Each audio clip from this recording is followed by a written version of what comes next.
May this video is a curse. Ignore it and it follows you. Like it and it protects you. Comment or suffer the silence. This happened in October last year, just as the leaves started turning and the air carried that cold, earthy smell.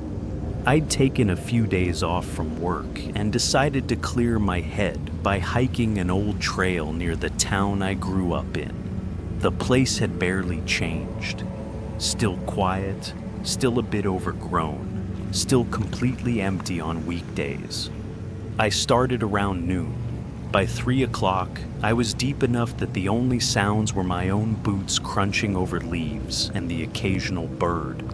I wasn't really looking for anything, just walking, just breathing. Then I saw it, a black backpack, lying half hidden beneath some brush just off the path. It wasn't old or rotted. Actually, it looked like it had been dropped there maybe a day or two ago. Clean. Zippers intact, no tags. I hesitated, obviously. My first thought was, someone lost it.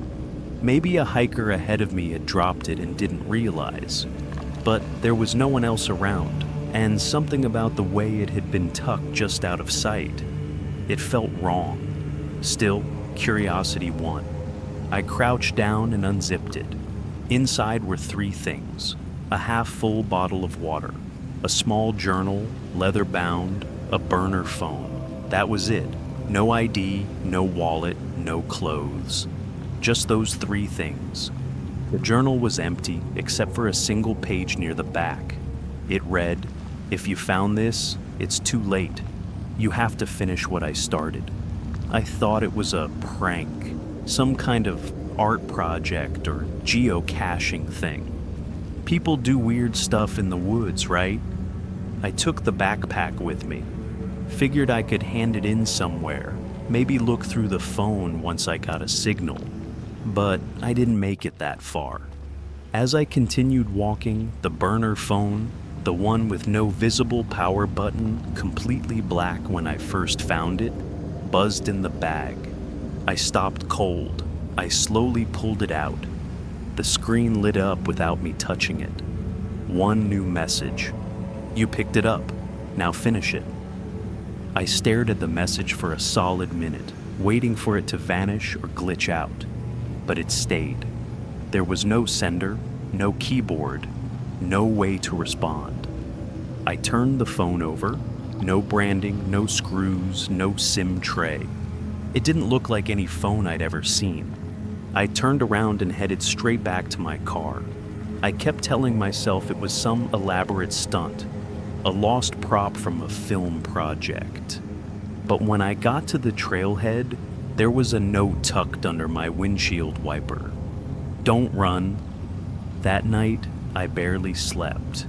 I left the backpack in the trunk and tried to ignore the growing feeling that I'd gotten myself into something I couldn't explain. The next morning, I found another note. This time, it was taped to my apartment door. "Owing isn't optional." That was when I opened the backpack again. The journal had changed. New writing, same handwriting. Day 1. Watched him pick it up. Watched him panic. That's how it begins. Day 2. He'll try to get rid of it. He can't. It referred to me. It described me. I tried throwing the backpack out. Drove it to a dumpster a mile away. Dropped it in and left. I came back home and tried to act normal, but when I opened my closet that evening, it was hanging there. The same backpack. Still zipped. Still humming softly. Like it was waiting. I didn't tell anyone, not my friends, not my coworkers. What would I even say? "Hey, I found a creepy backpack in the woods, and now it keeps coming back and writing in itself." Yeah, no thanks. I spent the next few days trying to ignore it. I shoved it under my bed, locked the bedroom door, and went about my life like everything was normal. But things weren't normal. Every morning, the journal had a new entry, always just a few lines. written like someone was watching me. He left it again, still thinks he can opt out. Tonight, we knock. That last one hit hard. I didn't sleep that night. I sat on the couch, lights on, holding a kitchen knife and staring at the front door like an idiot. No one came, but around 3:17 a.m., the burner phone buzzed again. No number, no message preview, just one word when I opened it: window. I turned slowly toward the living room window. Someone had written something in the condensation on the outside glass. "You're on day 5. That was it. No figure outside, no sound, just the message.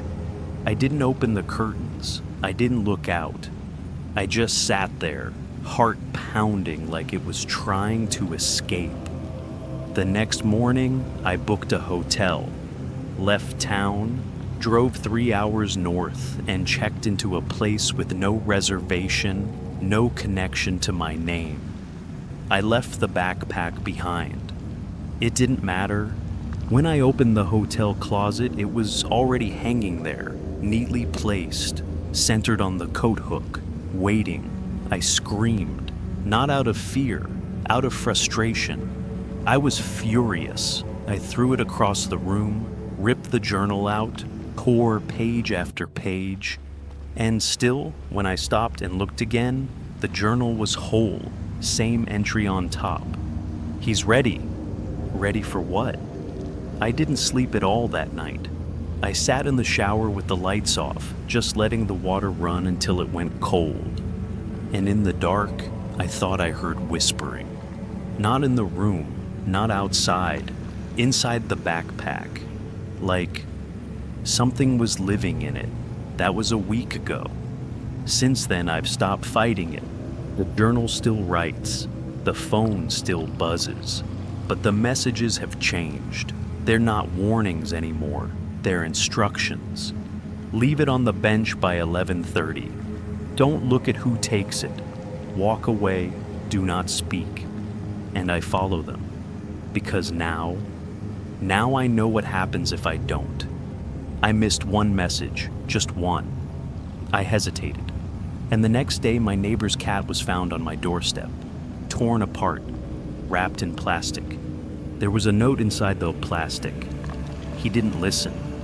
So now I listen. I don't know who they are. I don't know what I'm delivering.